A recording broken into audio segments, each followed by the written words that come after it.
Hello and welcome to another geekadvisor.co.nr tutorial. Last week's tutorial we was talking about making your own Linux based operating systems. Now we was also going to talk about the Windows based operating systems or desktop format, but we ran out of time. Now in this video I'm going to show you how to create your own Windows type operating system, in the fact that it does look a bit like Windows and desktop, and it's much simpler to use, and unlike Linux it doesn't require you to make a lot of coding just to work the system. It's simple, it's click, drag, and just like last time it's the same website, no software download, completely free. So we'll begin. So the first thing you need to do is you need to go to Suzy Studio up here. As you can see, just type it in Google, Suzy Studio. And you'll know you're on the right place because this is their logo right here, and this always comes up. So just simply click on sign in or create an account. Now everybody's got Google, Facebook, Yahoo or Twitter account, everybody, so it's best to just use one of these for simplicity and fastness. But if you do not have one of these, or for some reason you don't want to use one of these, simply click one of these to create one of them, or you can get an open ID. You can't actually create an account with the website itself, you just create another account with either OpenID or Novel, so it's up to you. I'm just going to log in with Google as per my last video. This generally takes a few seconds. Okay, and we're logged in. So the first screen you're going to see is, you'll see this where you have your account up there, and anything you've already created will be down here. Now if you watched the last video we did, you would have watched us creating, this is the Linux based operating system. Okay, so the first thing you're going to need to do is click on the button under the Actions tab which says Create New Appliance. So we click there.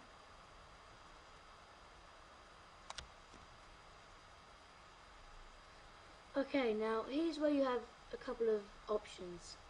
Now you can either go for the OpenSUSE, the SUSE Linux, or the 10 one. There's two different ones. There's 11 Service Pack 1 or 10 Service Pack 4.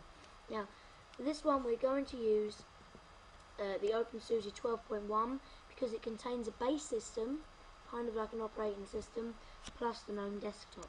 So simply click on that one, and then you scroll down, select your architecture, 32 bits, 64 bits, it's entirely up to you. We'll just call it, we'll just leave it as ASA. If you don't know what that is, it stands for Antivirus Software Android, which is our antivirus which is currently in development. Okay, click Create Application. Okay, so it'll take a couple of seconds to scan what you've entered and prepare this information, and the next step will be personalisation basically of what you want included. Okay, let's just give it a second. Okay, and then your tab will appear. Now if you've made a mistake in the name, you can simply change it here, it's entirely up to you. But the first thing you're going to need to do is click the software tab, either here or here. I'll just use this one, so we can select what programs we want included in the system that's already pre-installed. Now more can be installed, but these are the ones that are already pre-installed, and it's a bit of a hassle to install programs. So this is kind of for people who want a specific workstation, for their company, or even just you've got to set up a desk for this. Okay, so I'm just going to pretend that this is going to be in multimedia. multimedia, system. So basically we'll just go through and we'll just, basically what you want to look for is you want to look for the more popular ones. The more popular ones, obviously they're popular for a reason. So I'll also get, so I can write the DVDs. Audacity, that's always very good. It's a voice recording program in MIDI as well, I believe. And you can just go down and choose the ones you want. It's Flash Player, we'll get that. So just go down, have a look. Rhythm Box, sounds promising. And then, you know, there's more like JPEG tools, you know, this kind of thing. So we just install it. And also you can go through, and if you're unsure of them, just type them on Google, and you'll always get what you need. So now go to configuration. Obviously you can add loads more, you can add every single one if you really wanted. I'm going to want it to be distributable around the world, so ask on first boot. Then the keyboard, generally UK. But actually no, we'll set the language to ask on first boot and the keyboard to ask on first boot as well. This is so that you can distribute it anywhere and it will always be able to log in wherever you are. Okay. So for the network, simply go to Network Manager at runtime. It's very simple to use, and then you can just create a spare login. Obviously the root is the admin and main controller, so you're going to want to add, I don't know, just user and your password Geek. Okay. And that's it for that one. Just wait till it finishes saving. Now move on to the personalise tab. Okay, now your logo. This is, so I'll just go to, should be in here. I'll just use this just for the fun of it. Wait for that to upload. Don't want the OpenSUSE sign, we'll use this one. It's still uploading the logo.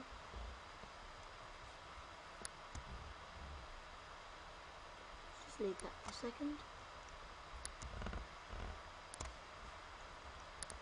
Doesn't matter, we'll just go without a logo then. Okay, we'll just stop that process. Okay, now, sometimes it does that. My internet connection is not exactly the fastest, so, but you know, feel free, you can. I want to spend time on this kind of thing. Now you want to change this to graphical login. Always make sure that, because otherwise it's going to need code, etc. So just use graphical. The EULA, you can put anything here from copyright to license agreements, anything before the operating system, so that they know, for example, if anything goes wrong, you don't take responsibility, and passing this phase will mean you agree to this license. Now server, I'm not going to be setting up a server, I don't need it. Desktop, you don't really want to automatically log in, unless it's something from a museum or something that you want to create to run a program, that kind of thing. So you see auto start, so if you was in a museum or a business where you wanted customers to be able to look at things, you just automatically log in a standard user, and then the auto start program would be, I don't know, an internet page or something of your business. Go to appliance. Generally you can change all this depending on your needs and the capabilities of your system. I'd enable this, the extended memory, and generally that's it. Yeah, you can also choose these two options, that's entirely up to you. Now just go to scripts, just check everything. Yep, that's fine. Make sure nothing's selected, unless you want to add scripts, that's fine, but we won't be doing that. Now these are files that will be pre-installed on your system. Now they're not software, they're things like documents, pictures, etc. So I could add a document about the Geek Advisor saying please visit the website, etc, etc. Okay, once you've done that, or you don't have to do anything in that, it's entirely up to you. Click on the build tab. Now choose your version number. As I said before, don't leave it as the default because it doesn't look very professional. Enter any old number, 0.8937, I don't know. And then default format, you can choose anything. I'll just stick with that, and you can add additional ones here, and simply click the build icon. Now, depending on how much software etc. you've installed or chosen to be installed on it, will obviously amount to the time. It generally takes from 15 minutes, you know, for the minimum kind of stuff, to a couple of hours for if you've selected a lot of stuff. Okay.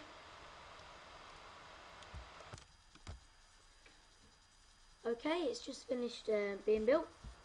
So as you can see, the version number is up here, and then we have the format labelled here, and everything else, all the other information is down here.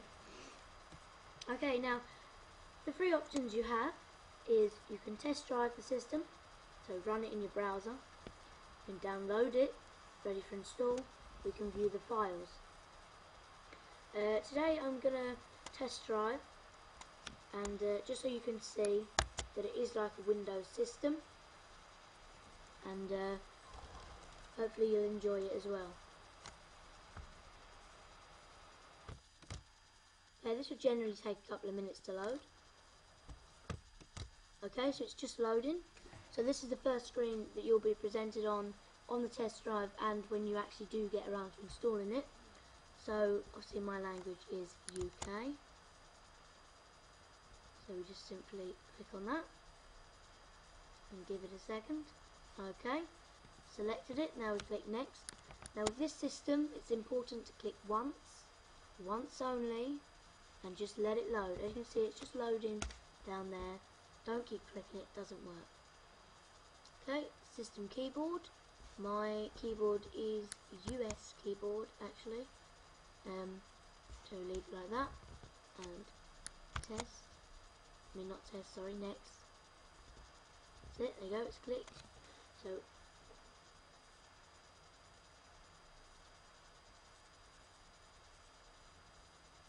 okay, now sometimes this will come up. It's very simple. All you gotta do is click on change, and it will come up. Choose the current time. The current time being, yeah, that's the correct time. That's the correct date as far as I'm aware. Yep, that's fine. Okay, so always remember, click once, it will eventually get there. Obviously it's, you know, it's running on their server, so it's going to be a bit slow. But when you actually run this on a computer, like installed, it will be, well, a lot faster than this at least. Okay, so just give that a second. Still loading. Okay, so we've done that, now click on next.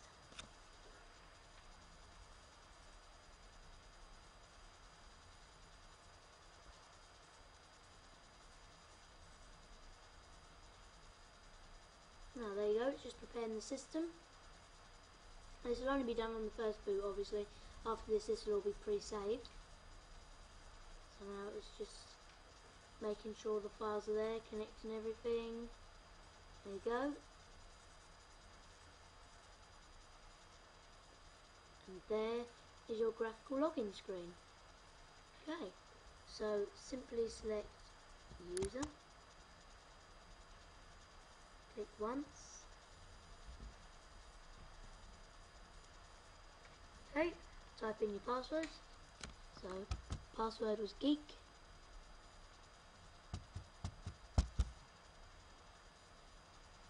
There we go, I've typed in, it's a bit delayed obviously, the login.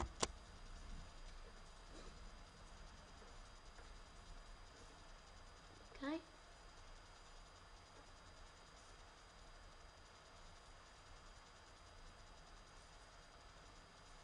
So just give that a couple of seconds, because obviously it's still on the first boot, and now it's going back to the servers, and it's asking it what configuration did I put in, are there any files that need to be pulled up, and all this kind of stuff.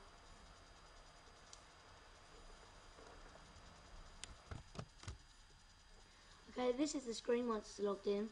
Now, because I didn't install a lot of graphics, and because it's running online, the graphics aren't especially good, but on the system it will be a lot better.